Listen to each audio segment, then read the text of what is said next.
All right, welcome to the Fantasy Six Pack Hour. Tonight we're going to be talking about who's starting hot and who's starting cold, just like AJ's takes. We'll be right back.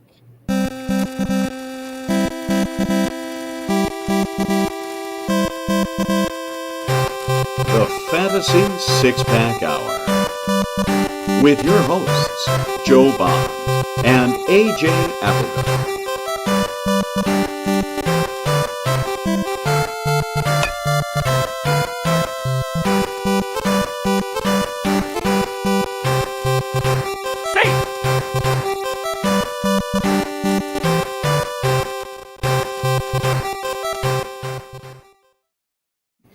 All right, welcome to the Fantasy Six Pack Hour. My name is Joe Bond, founder of FantasySixPack.net. With me on screen here, Corey Pieper. What's going on? Not a whole lot. What's up with you? Just ready to talk some baseball. We got a weekend, so looking forward to it. And AJ back from his, I don't know, he was sick or something. I don't know. Making excuses. It was not fun. No, I was sick. On opening day, that is brutal. It was terrible. It was not fun. So.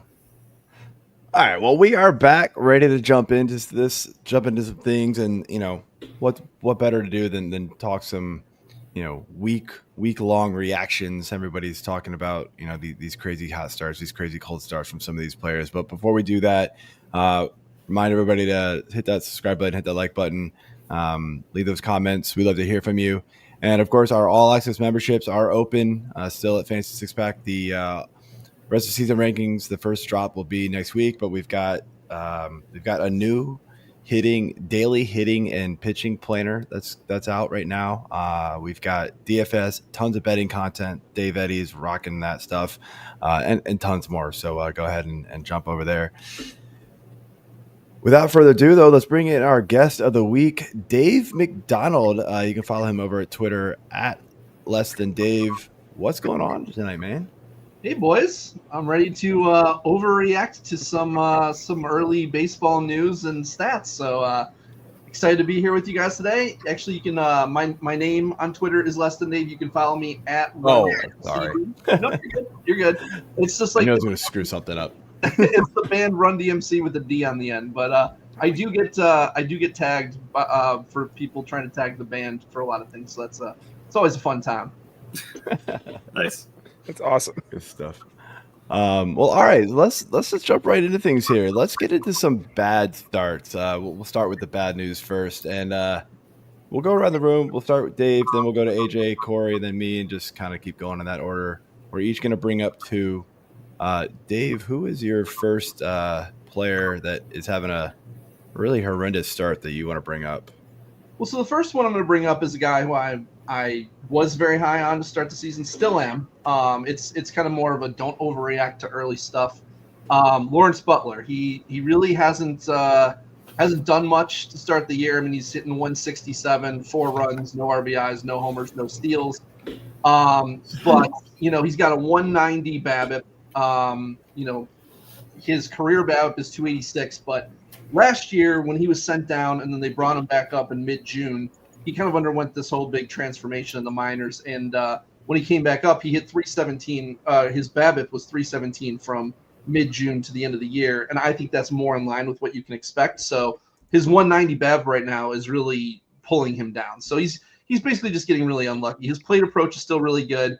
10% K rate right now. Again, these are really small sample sizes, so he's not going to end the year with a 10% strikeout rate. It's going to be higher, but his plate approach right now is really good. He's walking at a 17% clip. He's just hitting too many fly balls right now. He's got a 57% fly ball rate with a 22-degree launch angle. So he's just trying to hit too many balls in the air. It'll even out. So if you have him, don't panic. He'll be fine.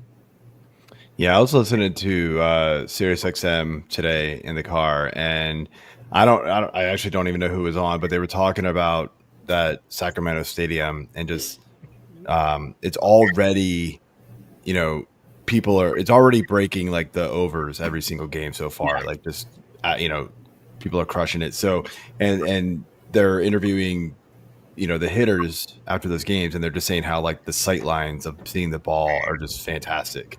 So Yeah, I fully expect Butler to figure it out, at least at home, right? Like they've got. Yeah, I think that's going to happen. He's going to have a big year, I think, and a big part of why I was in on him is I believed in the changes that he made in his approach last year after he came up, but also the fact that they're in this little stadium that's clearly playing like a hitter's park. So I think you're going to see some big years from some athletics. All right. AJ, before we jump over to you, we got a question from Tom here. Yandy Diaz or Jake Cronenworth? Yandy for sure, by far. Yeah, I would go Yandy as well. Yeah. It's close. I don't think it's by far, but it's close. I'd take Yandy too. Yeah. I'm into it. All right. AJ, who is your first cold player? I'm going to start with the lowest guy that I have on here, and that is Isaac Paredes.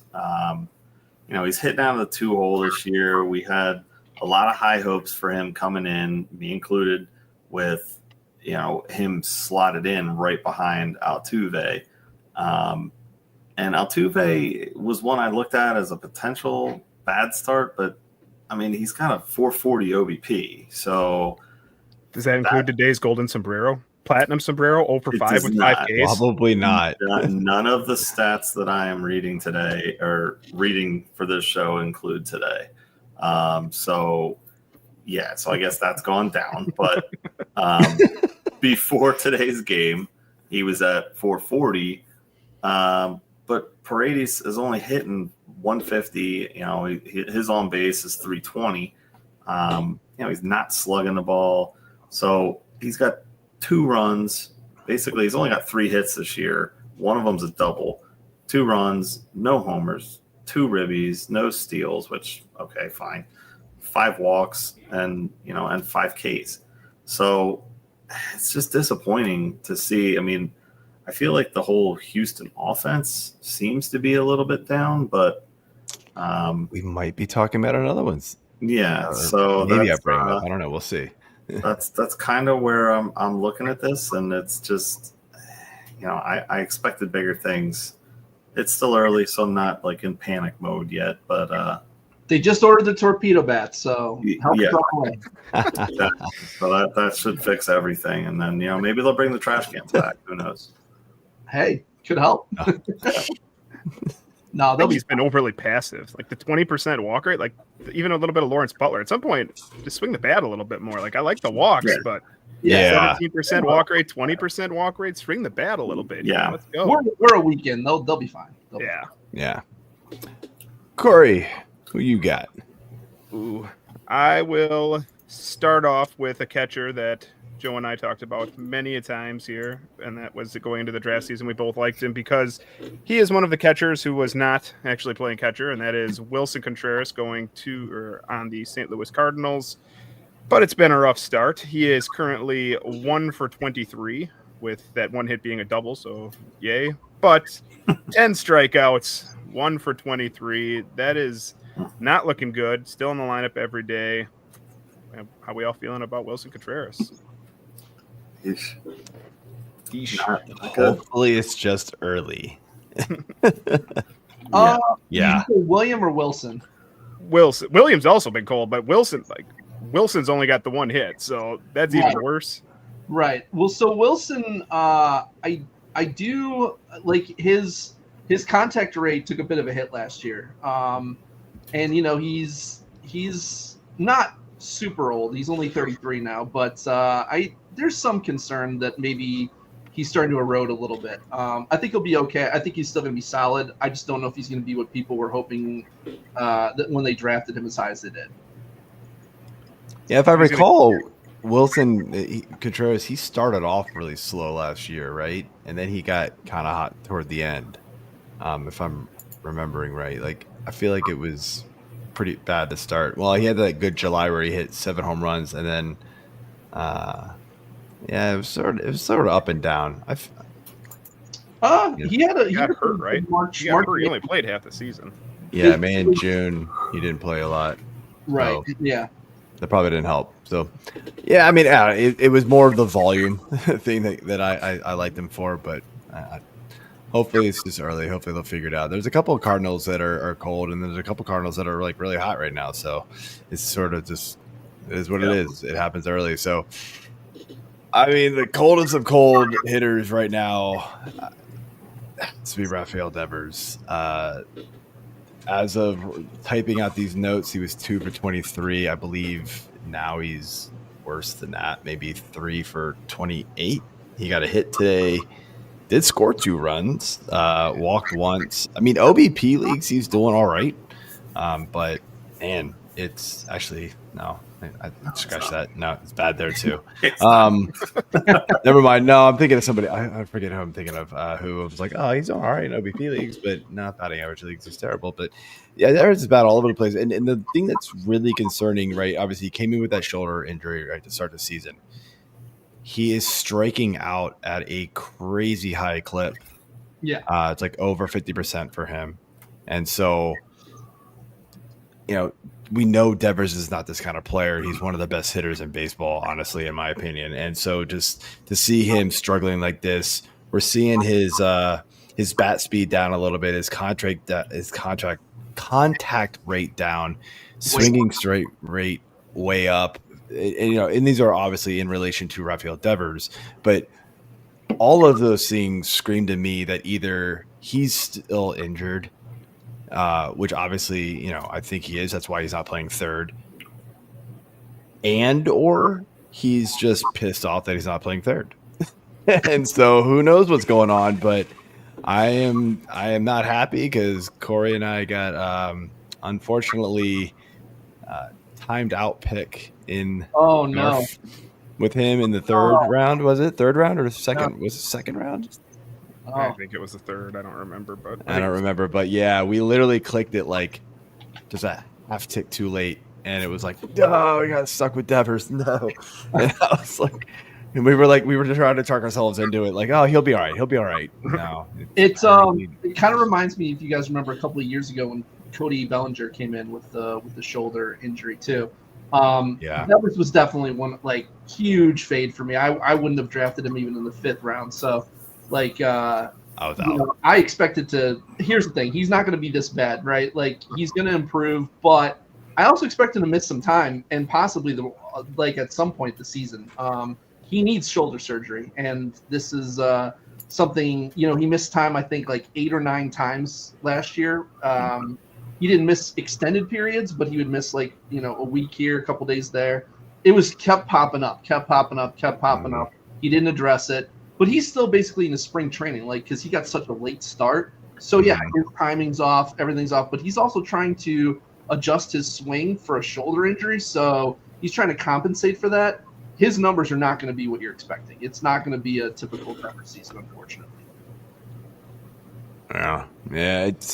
I wasn't happy with the pick. We were trying to make ourselves feel better about it. How about that -2-degree launch angle right now? Is that good? Yeah, that's pretty awesome. -2.4 degree launch angle. Just a clarification. That's good for a speedster guy. It's great. Devers is definitely not that guy. So if you're trying to kill worms, it's great. He's torpedo batting directly into the ground. So we got one more question here from Tom. It's supposed to be Reagan's for Bellinger, which side? And for me, it is hands down Reagan's. I want Cole Reagan's in that all day, every day.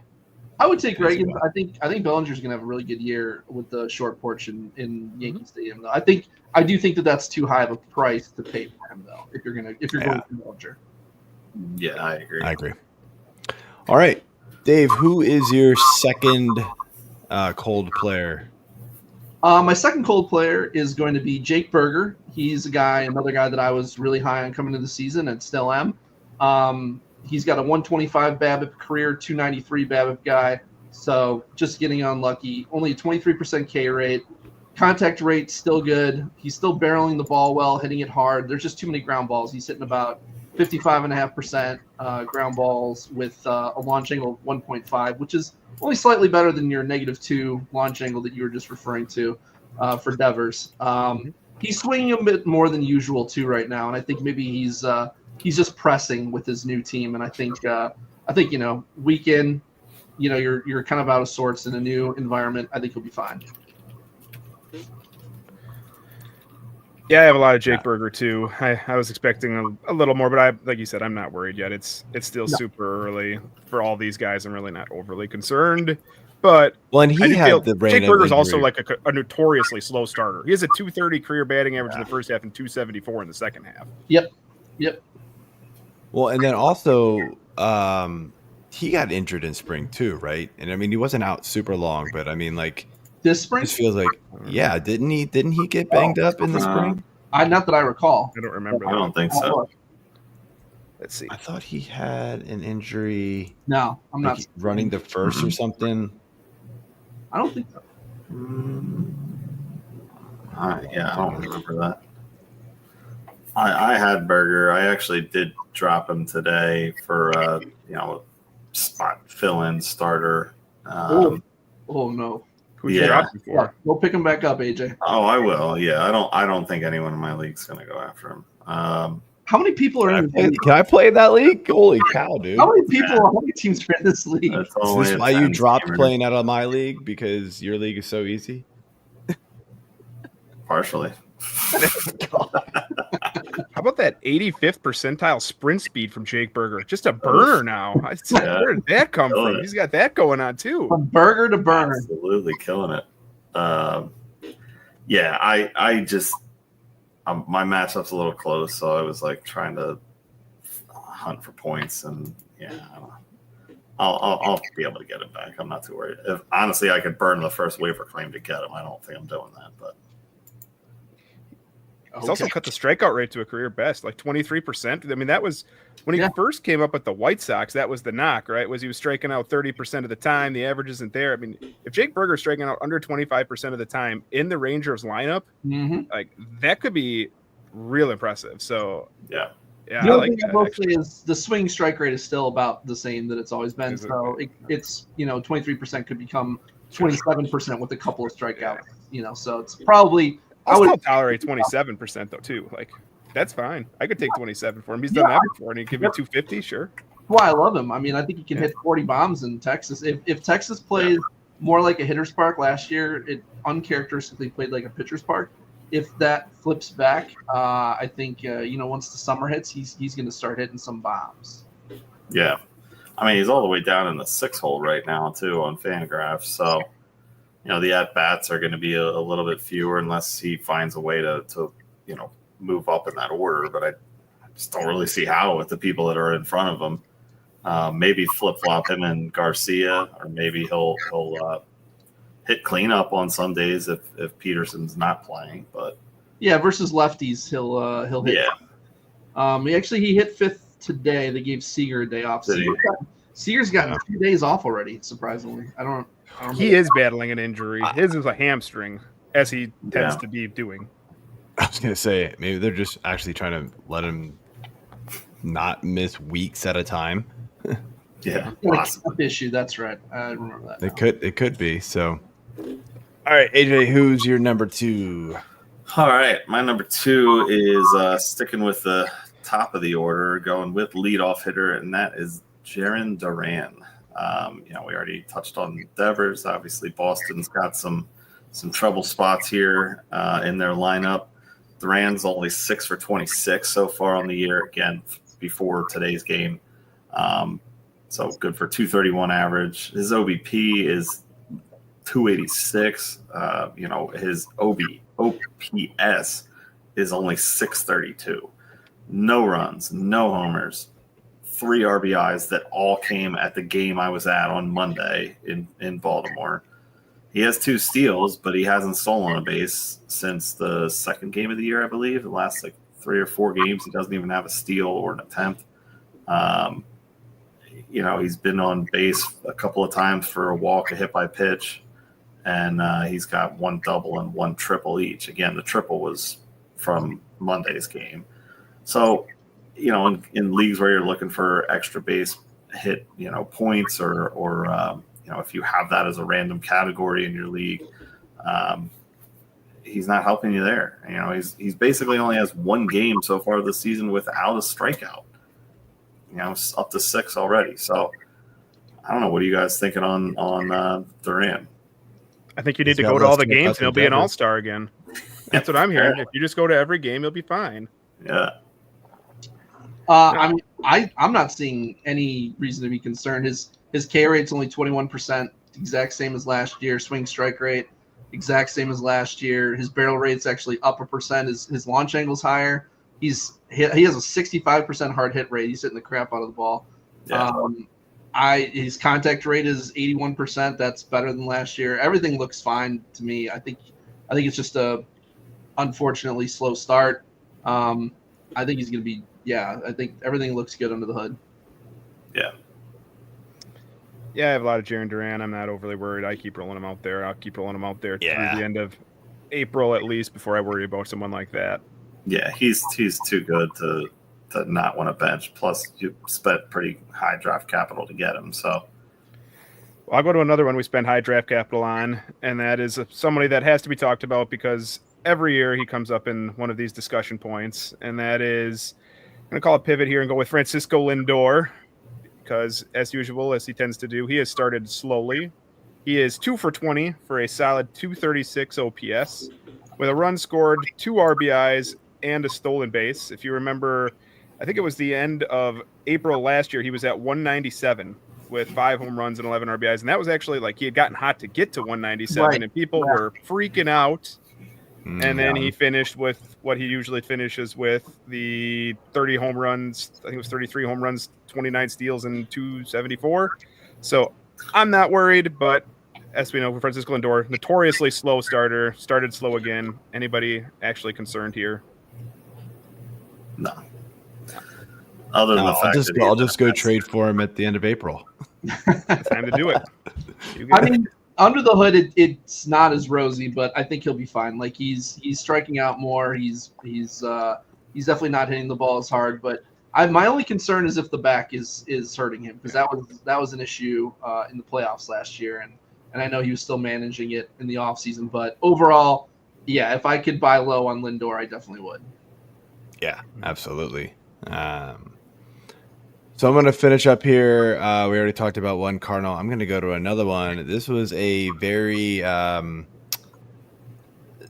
popular. This was a popular target of people because they thought he was going to be batting leadoff, and he is not. Masyn Winn.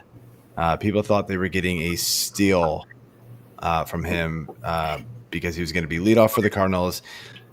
Talking 40, 50 bags, right, being stolen there. Ended up having a terrible spring. Nootbar took his place at the top of the lineup there and is absolutely crushing the ball right now, so he's not giving it up anytime soon. Masyn Winn has started off horribly. 2 for 22, 10 strikeouts, 0 steals. I mean, like the one thing you got him for, he's not giving it to you. So I don't know what you do with a Masyn Winn. I don't think you can drop him, but I'm not rolling him out there anytime soon. I need to see him do something before I roll him out in my lineup. Among the players we've talked about, he's the one I'm most likely to drop, but I don't want to drop him. But the strikeout rate, he's got to get the strikeouts under control. Like you can't be striking out 40% of the time while batting in the last spot in the lineup because he's not contacting the ball hard when he is hitting it. 83 mile an hour exit velocity. That's not good. So he's the most concerning of the ones I've talked about, but yeah, I'd rather bench him than drop him if I can. Yeah. It depends on what kind of a league. Now, if you're talking about AJ's league where he's dropping Jake Berger, and it's a 10-team league. So. Yeah. But I think he's love it. Cover, but he's definitely the guy I'm most concerned of everybody we've spoken about so far. I think he was really overrated. I think he got so much helium. In the NFBC high stakes drafts that I do, he was flying up boards, and I couldn't get behind it. I was like, I know he says he's going to steal 40 bases, but there's no guarantees here. There's no guarantee. He's not that good of a hitter. I just didn't see enough to like there.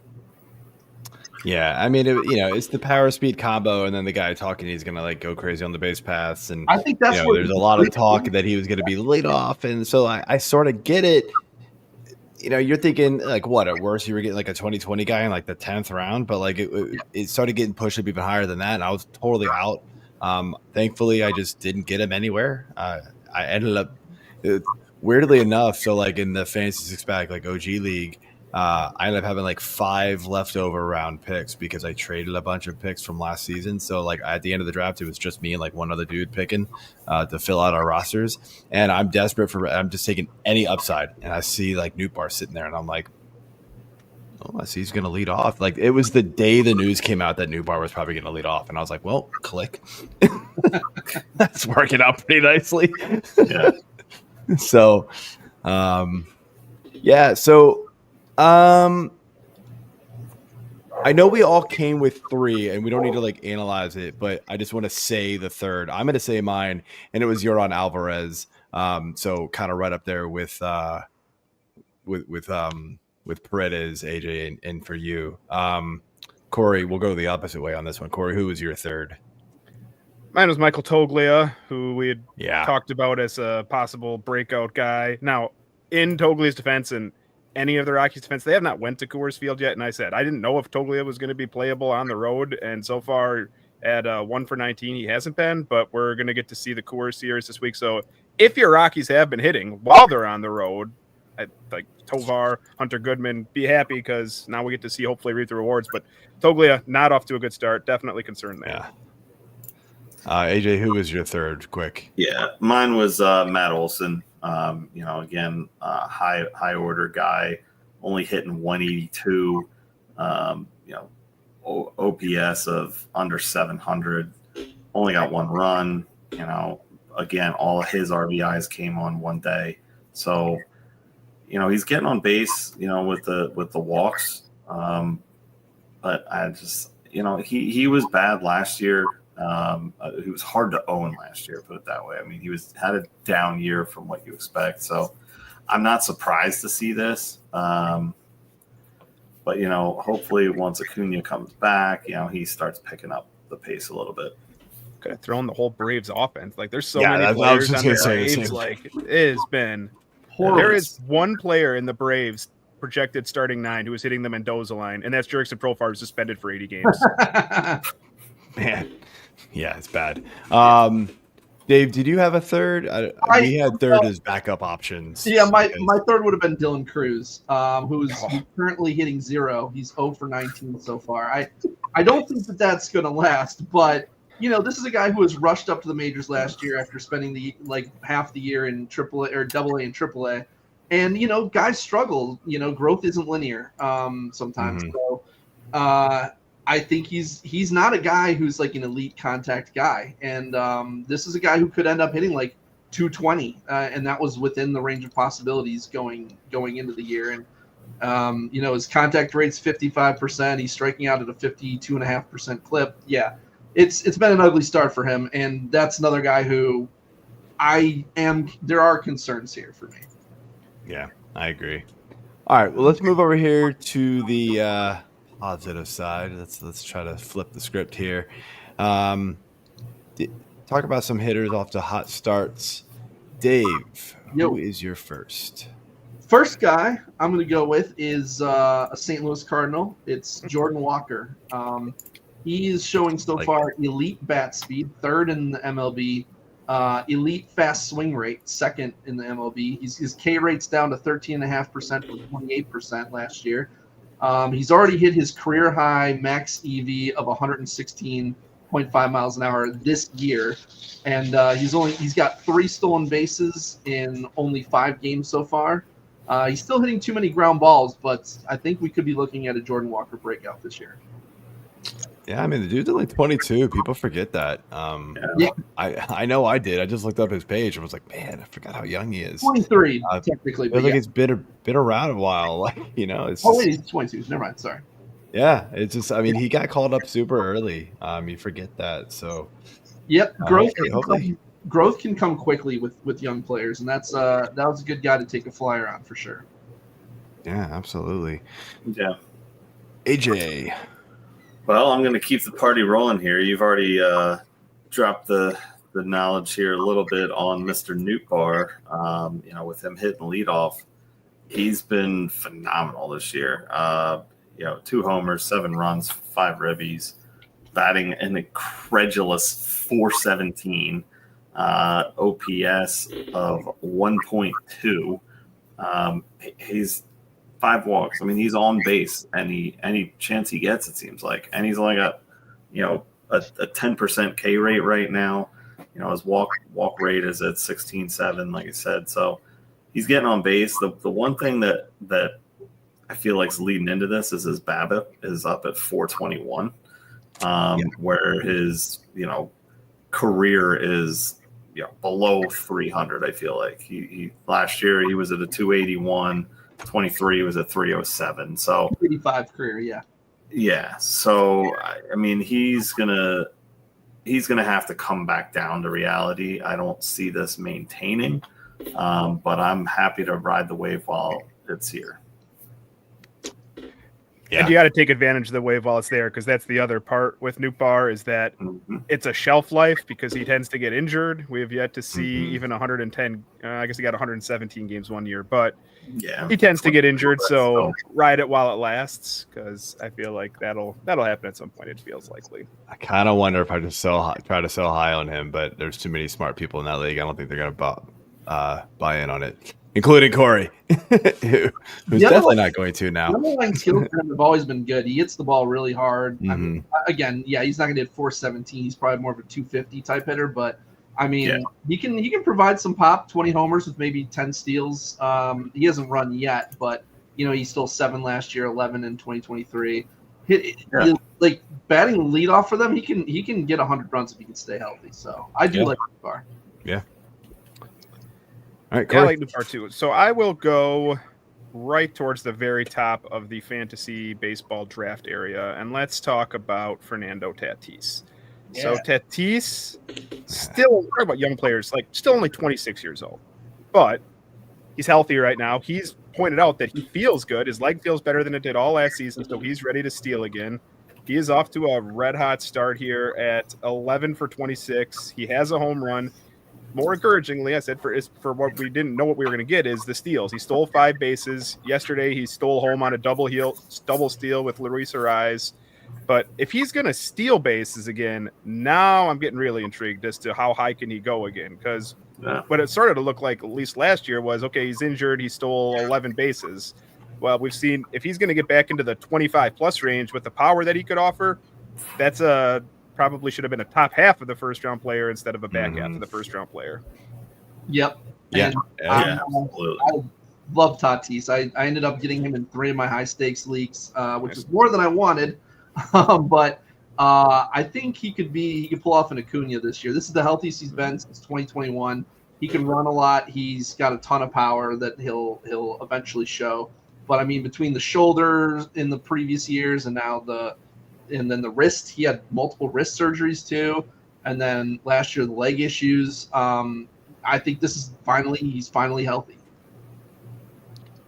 Yeah, I think we talked about it, Corey, or and AJ. I think we talked about it in the draft season. Like when he's talked about that he wanted to run more, that actually kind of scared me because I was like, oh no, like that's from a guy who's had a lot of injuries. Like you kind of don't want to hear that. You kind of want him to like try what Mike Trout did, where like I'm just not going to run anymore to try to stay healthy. And that didn't work for Mike Trout, but whatever. Yeah.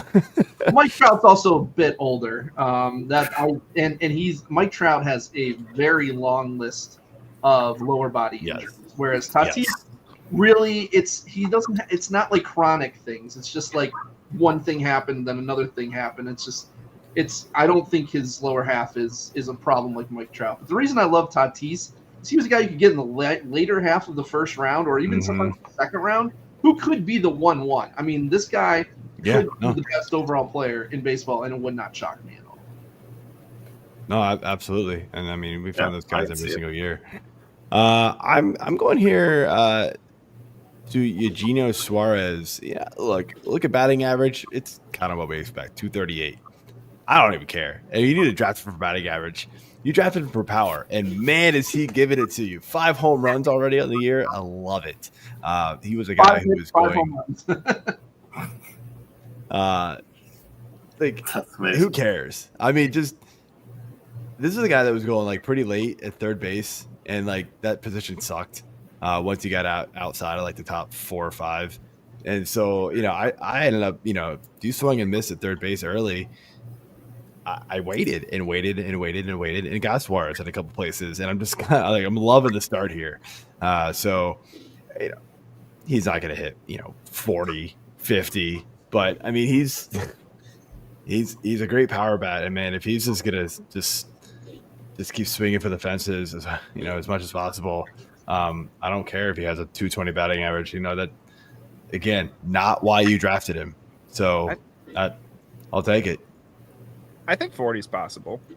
I'm not saying I would bet it, but I do think 40 is possible. In the second half of last season, he had 20 home runs with 53 RBIs and a 307 batting average. So, I'm not saying I would bet 40, but I also wouldn't be shocked if he had 40 home runs. But like you said, the batting average will probably hurt you. But he's a big time power option, man. The thing is, and he's even got a stolen base already. Yeah, I actually think he's being undervalued because of his years in Seattle, where he had 232 and 236, and now we're seeing Seattle as kind of like the anti-Coors, right? Like it's really suppressing hitters' averages. So I think coming from there, and then he went to Arizona, hit 256, and I think people thought it was getting lucky.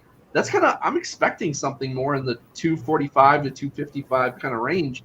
I don't think he's going to crush your batting average. The average batting average for players is 243. So I don't think you're really getting hurt with Suarez at all there. And I agree. I think he can hit 35 homers pretty easily. The other thing I love about him, he plays every single day. Like they do not take him out of the lineup. Like, I mean, he has 150, 162, and 158 games played the last 3 years. So this is a guy who you don't have to worry about in terms of getting hurt, or, I mean, anyone can get hurt, but you know what I mean.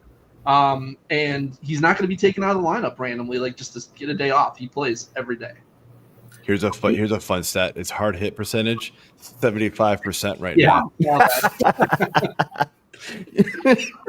Keep that up all season, buddy. His barrel rate is 36.5%. Yeah, he's crushing. Gotta love it. Yeah. Soft percentage 0. Yeah. BABIP is 0 because he's only hit home runs so far. Actually, he had single or double today, so that was his first. Oh yeah, he did. Yeah. Way to ruin it, man. First non-home run. So, Dave, you brought up the BABIP just now, but also his 2 years in Seattle and how it sapped his average down. If you average out his BABIP in those 2 years, it's 308, and he's at 309 last year in Arizona. So that's right in line. Yeah. And his batting average was 20 points higher. Yep. So, maybe it's a ballpark factor for sure. Definitely. He's still in the same amount of games. Like nothing's really changing there. The homers were there.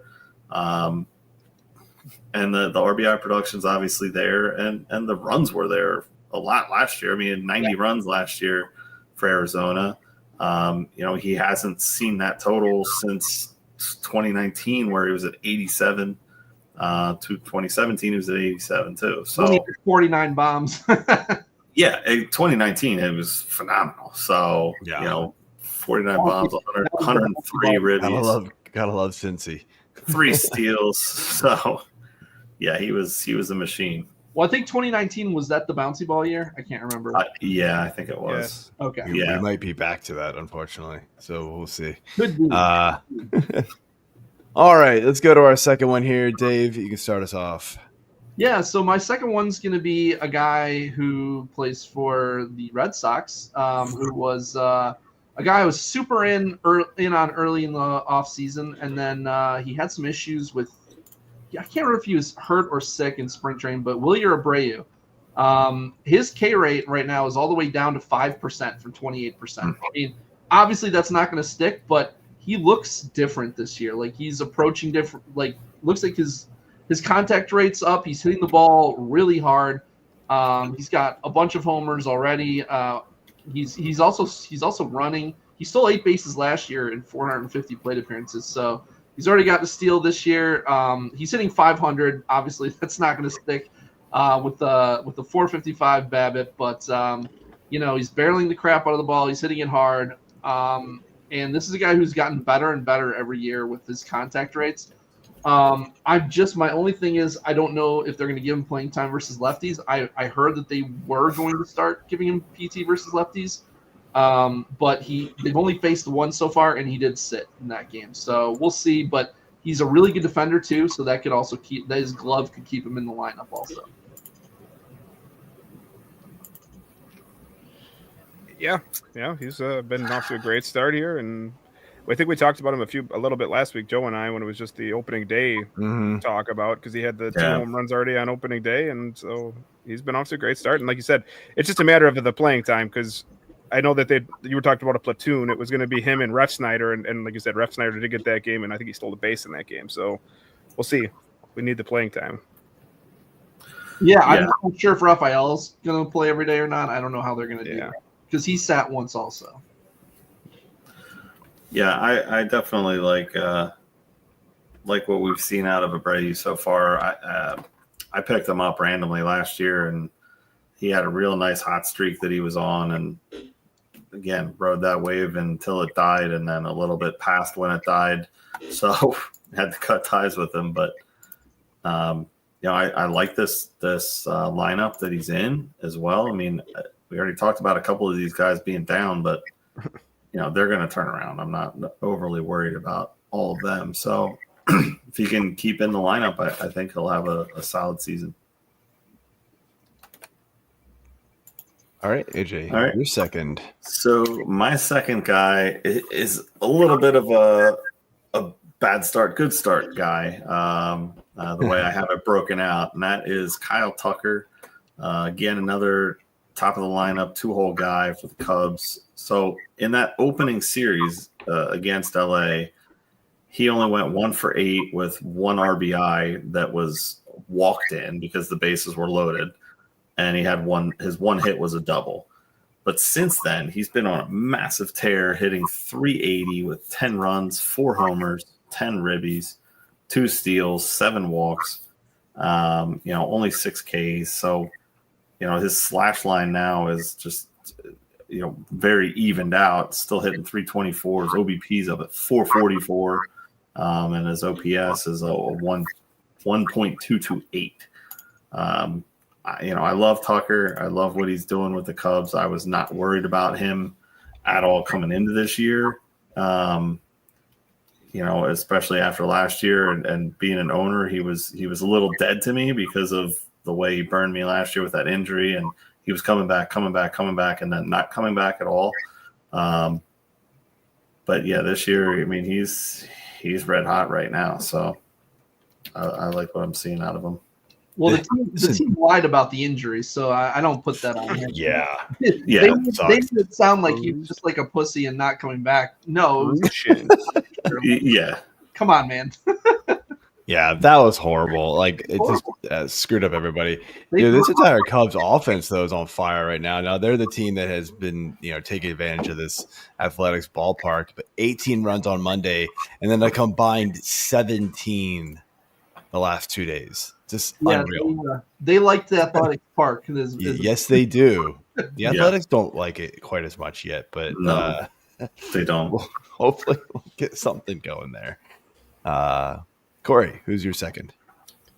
My second is AJ's talked about the Dodgers, so we will transition to the Dodgers, one of the 2 undefeated teams here, but not one of the multiple different MVPs on the team, but instead former Cardinal Tommy Edman, who is now just a power hitting machine for them. Like everybody else tends to become. 9 for 31, so 290, 6 runs, 4 home runs, 7 RBIs, and 1 steal. And I drafted Tommy Edman a lot because I expected the speed. I would need the speed later in the draft, and I liked the multi-position eligibility, but he never gets a chance to steal when he's just hitting home runs all the time. So do we think that the home run barrage is for real? Yeah, I mean, it could be. I want to see a little bit more. I mean, we've seen so many players that just start off and hit a ton of homers, and then they fall flat, and you don't see a homer out of them for months at a time. And it's like, what? Where is this? What happened here? I mean, just that lineup's so good in general that he's going to have the opportunities there, at least for RBIs. But if he can knock them out of the park, it's even better. I'm skeptical. Yeah, me too. He's got a 5.1% career barrel rate, and he's barreling at a 14.3% rate right now. And I don't think that holds up. I think he'll surprise people. Like, I don't think he's like, I love Edman. He's a guy I try to draft a lot, but I think he's more like, I think he's capable of hitting 20 in LA because that's such a good park for home runs, but I don't think he's going to have some huge, 25, 30 kind of home run year. I would put him between 15 and 20. Yeah, I feel like Edman's a guy who kind of is known for starting off kind of hot. I remember a few years ago, he hit a bunch of bombs early on, then slowed down, and then the speed came. But it's like, man, if he could just kind of put it all together, it'd be really good. Like, I've always been, enamored with his game and just like the possibility of what he could be, but like it's just never worked. So I'm just sort of like just gotten fatigued with him, so I don't go after him anymore. But I might regret that this year. Finally, the one year I don't actually get him is the year I'm going to regret getting him or not getting him. I mean, so yeah. Oh well, yeah. I mean, he has yet to hit over 15 homers in his career, but again, I'm a little bullish on it. I think he can get. I agree with the 15 to 20. I mean, maybe able to crack 20, but He's TBD. The He's hit Dodgers the ball park, harder. He's hit the ball way harder this year. Mm-hmm. Yeah. The park, Dodgers Park is like park factors wise so much better for home runs compared to Busch Stadium. So Oh yeah. it's I definitely think he'll do better than the 13, which was his career high coming in. Mm-hmm. So I'm going to go over to the Blue Jays here and talk about Andres Gimenez. And really, it's just he's batting cleanup. I did not expect this. Like, first game, it was like, wait, he's batting cleanup, and then it was the next game, and then it was the next game, and it's been all season. And he's hitting like a cleanup hitter. 3 home runs already on the air. He's over 300 batting average. 6 RBIs, 8 runs. I mean, you would hope, hitting that many home runs with guys like Vlad Guerrero in front of you, that you'd have more RBI, but it's not working yet. He has a steal. I mean, I'll be honest with you. I don't know if it continues because Gimenez just hasn't been this type of guy ever. His career high in home runs is 17. But I think he can be a better player than we've seen the last couple of years with Cleveland. So I'll take this one for a little bit. So I actually read something about Andres Gimenez that he changed his batting stance. And that was a big part of this, is that they were big into him changing his batting stance. And it's extremely small, right? He got rid of he went full leg kick is what he did, right? He got rid of the toe tap, went full leg kick to try to generate more power. And early on, it's worked. We're at big X velocities, almost 2 miles an hour faster on the bat speed, 7 balls over 100 miles an hour. That is power hitting potential. That's what that's showing, is that he's got it. So it's very small. We'll see. Big leg kick could mean that the strikeouts jump and the average falls off. I was just going to say. But the power, it looks real, at least early on. Yeah. I mean, his hard hit rate right now is almost 41, which is 12 points higher than his career, like his best in his career, when he hit 29 in 21, 29% in 2021. Sorry. The big thing too, he's not pulling the ball yet this year though.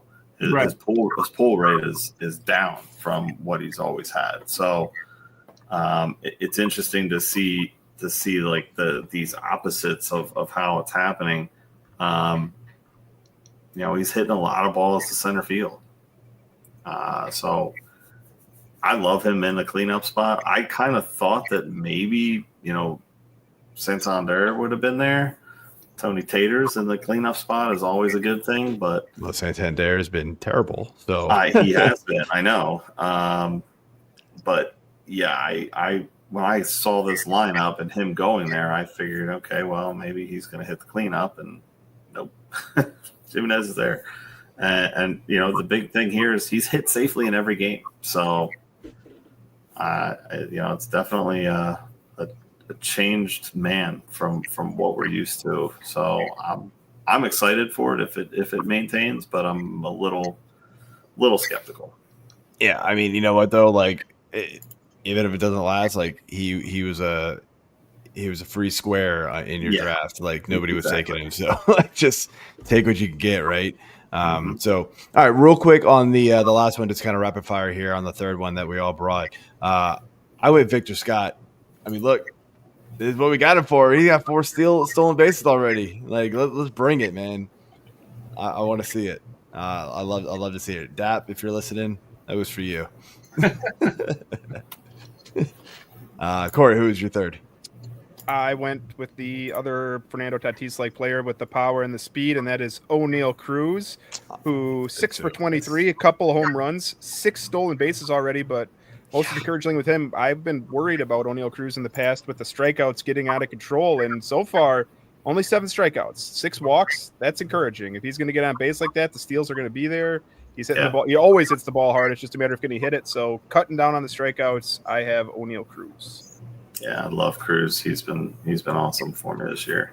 He ran a lot of spring training too, and that's carried over. Yeah. The guy I have here is Cedric Mullins. Gimenez was my guy, but I'm pivoting here. I mean, Mullins. We've seen in the past that he's been very solid. On base guy, getting steals and whatnot. Had 32 steals again last year after down 23. So obviously the 30 plus steal potential is there. He's not going to get a ton of RBIs. He's not a huge power guy. Maybe he hits 20 this year. If he can get some over that left field wall that they've moved back in. I love Baltimore, love Mullins. So love to see him do well. Yeah, I'm loving to see it, man. And Dave, who is the third? Yeah, well, so Mullins was mine. We're stealing each other's. Oh man. So, Good job. I'll go with another guy, Heliot Ramos, who actually he was running more in spring this year. He stole 4 bases in spring. The guy has legit power, and he's got elite bat speed too. He's hitting 269, but he does have a 42% K rate. But I'm not super concerned. Like, he is going to be a high strikeout rate guy, but I think he'll still end up hitting like 255, 260. But he can steal bases, he can hit for power, and he's going to be playing every day and hitting in the top third of that lineup, which is just really nice. And he was a guy who I tried to get as much as possible this year and only got 1 share, unfortunately. But he's off to a pretty hot start with 3 homers and a steal, and I like him to continue that trend. Yeah, that's my guy right there. He is off to a smoking start, and he's batting leadoff against lefties. He crushes lefties. Yeah. We love to see that. He annihilates lefties. I mean, yes. Oh yeah, I'm all in. Yeah, that was a good one. All right, so that's all we've got for the hot cold starts here. Let's finish off here with some of this news that's going on, just to get our reactions here on everything. And we've got to start off with the torpedo bats, man. Like, what is all this? Like, I don't even really know what to think about it. Like, is it good for the game? Is it bad for the game? Is it actually really making a difference? Or, I mean, there's a lot of talk. And Corey, I joked about it. Like, when I heard about this, I was like, oh man, are we going to get, is it like the juice ball again? Like, we just started home runs fly, and then like the next day it was like, well, torpedo bats. And I was like, oh, well, maybe it was that. I don't know. Like, it's hard to say sometimes. And like, any thoughts from anybody? Like, I don't know, just Did you see what Max Muncy did last night? Anybody see the Max Muncy thing last night? So he started 0 for 3 using the torpedo bat, right? And the Dodgers are getting beat, and he comes up at the end of the game, and he switches back to his old bat, hits a 2 RBI double, and he's like, yeah, I'm done. Like, I'm out. No more torpedo bats for me. But so apparently you have to have them, like, customize. I mean, the idea behind them, right, is that they use the MIT professor dials in their exact barrel spot and moves the barrel for it, right? And apparently Muncy just basically ordered, like, the generic torpedo bat, and they didn't dial it into him. So, like, I get the idea behind it. I can understand how it helps you. Do I think it's just going to make – I know the Yankees had, I think, 3 more home runs tonight when I last stopped when we started recording this. Do I think that they're just going to hit home runs at some unbelievable clip? Probably not. Like, I think it'll slow down, but can it also help on the margins? Yeah, I think so. I just think a lot's being made out of something that's probably a marginal change. Yeah, I mean, if you're able to work the bat differently with a weird shape to it, and these balls are juiced for this year, I mean, this is going to be a crazy year for the Yankees. That's all I'm going to say. I think it's too soon to say. I think that we've seen some monster games from some guys, but others, have said doesn't really make a big difference. I think, like you were saying, Corey, they're meant to be tailored to specific players' barrels where they hit the ball. So there's a lot of talk about Anthony Volpe, who, by the way, has 4 home runs already, like crazy. Or batting 200. Yeah, he's hitting 200, but like obviously the changing where the barrel is isn't going to make you a better hitter. It's just going to mean that you might hit more home runs. And so far that's right. Because he gets jammed a lot, and so they move the barrel closer to his hands. And so now when he gets jammed, he's actually hitting it on the barrel, which is crazy to think about. I don't love that idea because I think it's kind of rewarding players who are just kind of like, if you're getting jammed that much, it's probably because you're not a good hitter. And I feel like it's kind of rewarding players like that. It'll be interesting though. I think it's definitely going to be one of those things where we're going to have to take a year to kind of study it and see what the effects are. But I just hate that every single year there's some variable that we don't know about until the season starts, whether it's ball changes, you got the humidors, you've got the pitch clocks, you've got the cheating with the trash cans and this video surveillance. It's like, can we just not have a normal year without some outside variable that we could not account for before the season coming into play? It's just like, man, come on. The year we think it's going to be like, let's go pitchers first. It's definitely not, because there's something that changes it up. Yeah, it sucks. I get it. I don't know what I think about the torpedo bats, man. They're weird. Pitchers are going to adjust, right? Dave. Like Dave's talking about how you're getting jammed now. Now I think pitchers will start pitching more outside again. Yeah. Like if the sweet spot's inside, they're going to start pitching outside again too. Yeah. So it's just going to take an adjustment period. It will. I agree. They're going to have to figure out the way around it. It's a game of for sure. It's a cat and mouse game. Yeah. It always has been. You know, it's batters get the advantage, pitchers catch up, and then it switches. It goes back and forth. And right now, the batters, they're winning. They're winning the battle right now. So, I don't know. I don't know. The pitchers have kind of had the advantage for a few years now. It feels like. No, but I'm saying like right now, early season. With all these home runs, I mean the batters have taken have jumped over top so far. We'll see. And that's what MLB wants. Like MLB was the most popular during the steroid era when people were just popping home runs everywhere. So 100% MLB wants to. That's why they keep doing shit with the ball. Like they want more runs. They want more excitement. Yep. So anything that promotes that, they're going to be behind. 100%. Yeah. Well, can we get one of these torpedo bats sent out to Arizona for Eugenio? That's all I need. I don't think he needs 50. I mean, 50 home runs. He doesn't, but 50 home runs by the All-Star break. The Reds when they just Aaron Judge right now, third straight game. Yeah, Aaron Judge right now is on like a historic pace. Yeah. And he's Arizona's in New York. Come walk across the diamond. Come on. Hey man, try this out. Yeah. I see one of those for a second. All right, cool. Yeah, I'll take all this. All right, so jumping over here, some news. I'll just kind of rifle through the injuries and the kind of just the transactional news here, and you guys can pick and choose. Jurickson Profar suspended 80 games. Ronaldo Lopez to the IL with a shoulder injury that I'm hearing is pretty serious. I'm kind of reading around on that one. Colton Cowser, thumb fracture, out 6 to 8 weeks.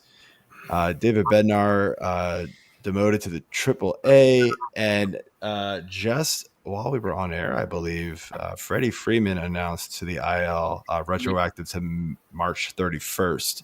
So, Dave, you get the floor first. Which one of these is most interesting to you and why? Well, I think with Profar, anytime you see a guy kind of have a breakout season at age 31, you kind of need to be a little skeptical, I guess. This kind of reminds me of Marlon Byrd back in the day.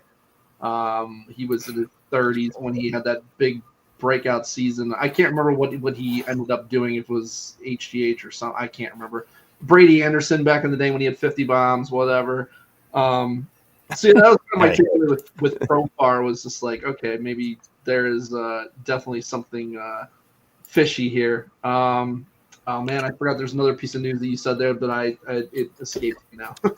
Lopez, Kauser, Bednar, Freeman.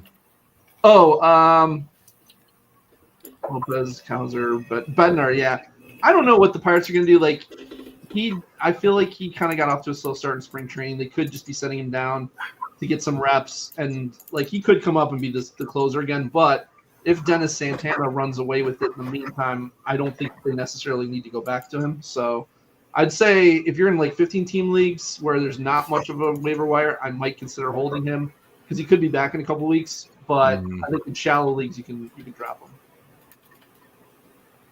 Yeah, I think Pittsburgh and Detroit are the two most avoid situations for bullpens for me right now. Miami's pretty close, but those three are pretty brutal to try to pick from day in and day out. Ronaldo Lopez actually today, they started on the 15-day IL. He got transferred to the 60-day IL today. So that's not great. If you can stash him, but if not, that one sounds pretty scary actually. I don't know if he's even worth stashing unless if you don't have the spot, I would be fine dropping Ronaldo Lopez too. Like he's just saying, I'd be fine with that. Freddie Freeman, I was wondering when we were going to get the notification about Freddie Freeman and his injury update because it's been very. They told us that he got hurt going getting into the shower, I guess, is how he got injured again here with his ankle. And then it was, okay, well, he got injured and he's fine. And then it was, but he can't pinch hit. I was like, okay, well, if he can't pinch hit, is he really fine? Like, if he can pinch hit at least, I'd feel a little bit better about us. But then last night they came up in a tight game. They're like, no, we can't pinch hit him. He's not good enough. We got to send out Kike Hernandez. And I'm like, that doesn't make me feel so good. So seeing him retroactively placed on the IL is a little expected, but hopefully we can just take this, 2-3 weeks, get it fixed instead of him just battling this all year, which is what I was starting to wonder was going to happen here. Yeah, that's what they need to do. They just need to let him get healthy right now. If you watch him in spring training, like he was clearly, he does not look good. That's the thing. Like, he did not look healthy. Like just take the time, get fixed, and then be good to go. That's what we want out of Freddie Freeman here. Yep. Clearly do not need it right now, so just take your time, man. EJ, anything else? I mean, the big thing here is that I feel, well, I do want to touch on Kauser, obviously. I believe that I may be at fault for Ronaldo Lopez. After his blow-up game, I did drop him and picked up Andre Palente. Rage dropped him 2 days later. No, I didn't rage drop him. I gave it like 2 days and then I picked him up. Andre Palente in your league? You sent a message in the group chat. Who did you rage drop? I remember you sent one already that you did rage drop someone. That's a whole different. That's Chris Paddock. Yeah, he's dead. Okay, that's fine. You can rage drop him. Dead. You can rage drop him. But I picked up Palente. Dave, if you don't know, that's the MO. He rage drops people. That's pretty funny. I rage drop and I say names and like in anger towards people, and then they get injured. So it's it's a centric world that we're all living in. Got the little voodoo doll. I've got my own Joe Boo. Click. Got my own Joe Boo. So we'll hit on Kauser here since no one touched on it much. I mean, this is a guy who played 153 games last year. He was very productive, 24 homers, 74 runs. K rate was a little high at nearly 31%. His walk rate was, under 10. You don't really love that. But the average was okay. OBP was okay, 241, 321.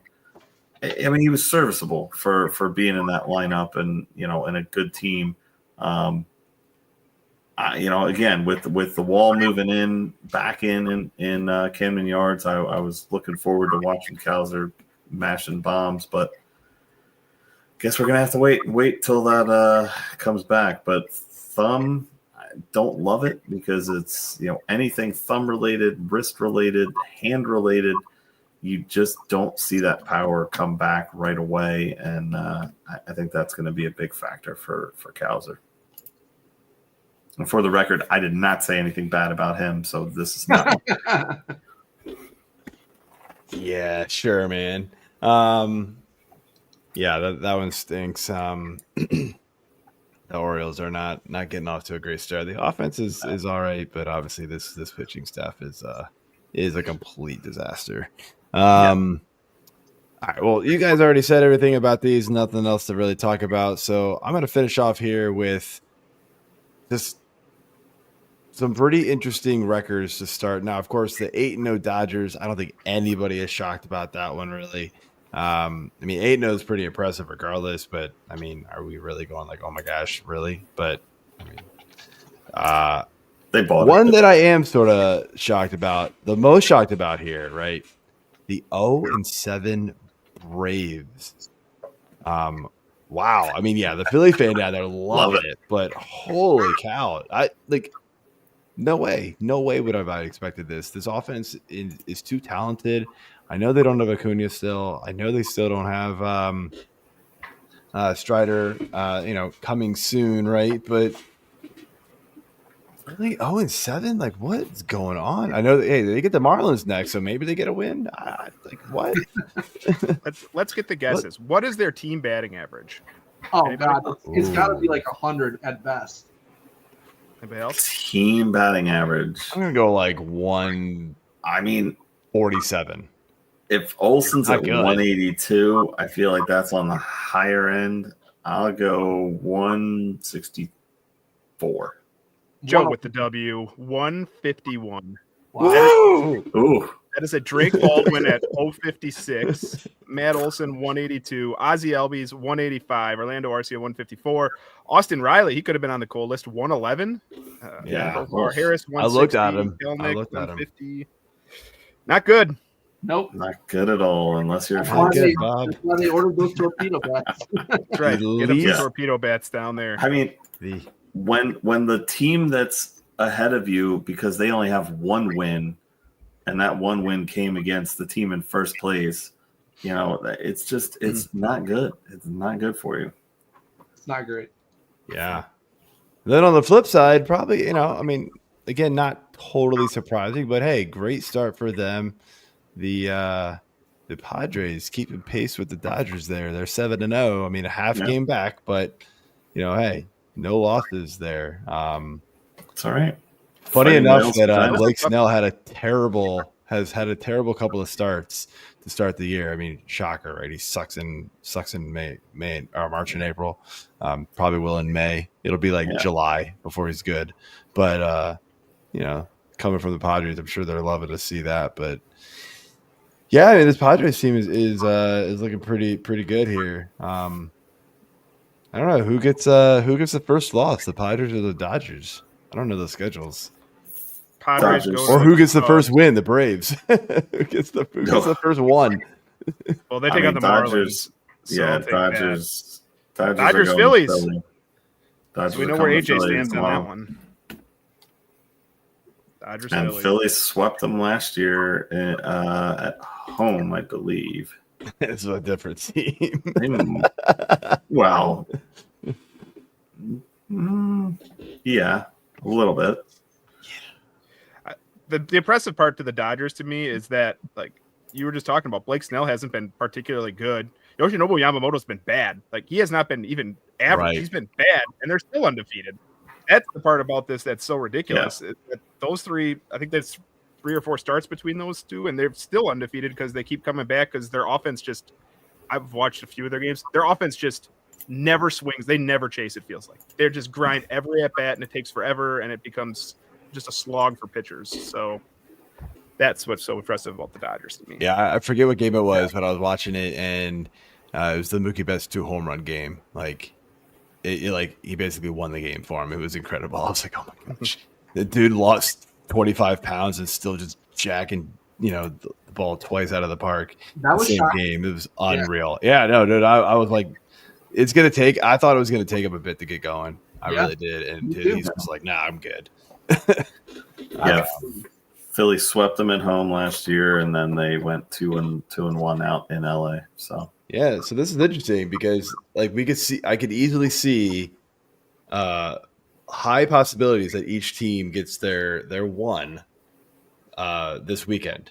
at some point. Padres get the Cubs at Chicago, Dodgers at Philly, and Marlins at Braves. So like, it's just a matter of who's going to get it first. You know, who's going to get it tomorrow. I mean that's really it. It's like who's gonna. I don't know the pitching matchups or anything. So you got Luzardo, Yamamoto, Nola, Sasaki, and then Christopher Sanchez against Glass now. So all pretty solid pitching matchups. They're good. That'll be a fun one, man. That'll be a fun one to track. Yeah. So. All right, well, I think that's it for the show. Dave, I want to thank you for coming on and chatting with us. It was a great round the horn here that we had a little bit. Before we let you go, want to give you the chance to let everybody know where they can find you and what you got going on, man. Yeah, I appreciate you guys having me on. Had a blast hanging out with you boys. Very nice to meet you all. You can find me on Twitter at RunDMCD. And if anybody out there listening wants to join a really awesome competitive league that Joe and I both play in, there's the Earth Leagues. I run all of the Earth Leagues, and feel free to send me a DM if you are out there. And we're looking to start up new areas too. So, we've got 11 different area leagues, including one in Canada.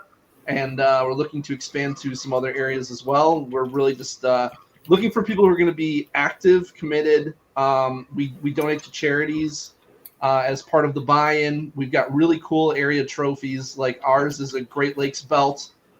Joe, you said Slarf, right? Darf. Or Darf. Corey's actually co-managing it with me because I couldn't make half the draft. Oh, okay. He helped me draft the back half. Okay, and I know he's not from the area, but I know you guys have the license plate as your league trophy there. Oh yeah, I don't know. This is the first year I'm in it, so I have no idea. And I think we had a commish rollover pretty late, so we didn't even get the live draft really going this year. But I'm really hoping to kind of jump into all that. Good, yeah. For next season, I really want to get involved with that. Basically, we want this to be like your home league, but we want it to be like. I want everybody to come together for the live draft and get to know each other and become like a family. Like Glarf has become a family for me. And, we travel all over the Midwest. We've drafted in Chicago, Cleveland, Detroit.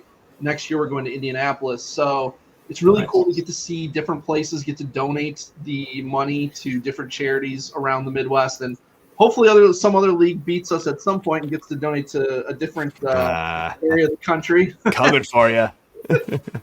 Good. That's what I want. You guys got some heavy hitters, man. I do know that. So it is going to be tough. I want people who want to win. I want people who. Oh, we were talking about it before. They were like, "You better bring it, Joe." And I was like, "Yeah, all right." Is that Stephen Goodwin? Stephen Goodwin. I forget who was the one. Like we really pushing for the. Hey guys, even when you're out of it, please keep playing. Like just keep staying active so we can win the overall. And I was like, I'm kind of learning all of this. Like, oh, okay. I that's what's so cool about Earth is you're not just competing against the other 14 teams in your league. You're also competing as a league against all of the other area leagues. So whichever area league finishes with the most points, they get to donate to their charity. So if you want to be the one who's sending that, it's several $1,000s. It's like I think we've usually been in the $3,000 to $3,300 range. So. We donated that to different places around the Midwest, and if you guys win, you'll get to donate to whatever charity you guys chose to play for this year. So that's what's really cool about it. So everybody at all times is trying. Like even the last week, you're well out of it in your league. You can't win.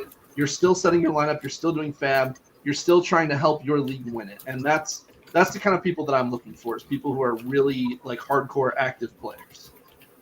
Oh, I'm competitive. I'll go to the finish. Don't worry about me. I'm not worried. All right, man. Well, thanks again, and we'll hopefully do it again soon. Absolutely. Thanks, Dave. Good time with you. Cool. All right, man. I'm super blurry. Hopefully, I can fix this really quick. I don't know. Sometimes it works. It didn't. All right. God, that is terrible. Sorry. Somebody else talk for a second. Jeez. I don't know. I noticed it wasn't as bad until we got It's all wow. It's even worse. It's like, Oh man, just when I thought I couldn't look better. you look great. Oh beard- my god, beard is full it's today. just getting worse. Just gonna move it around a little bit, see if it refocuses. Nope. All right, we're just gonna finish. All right.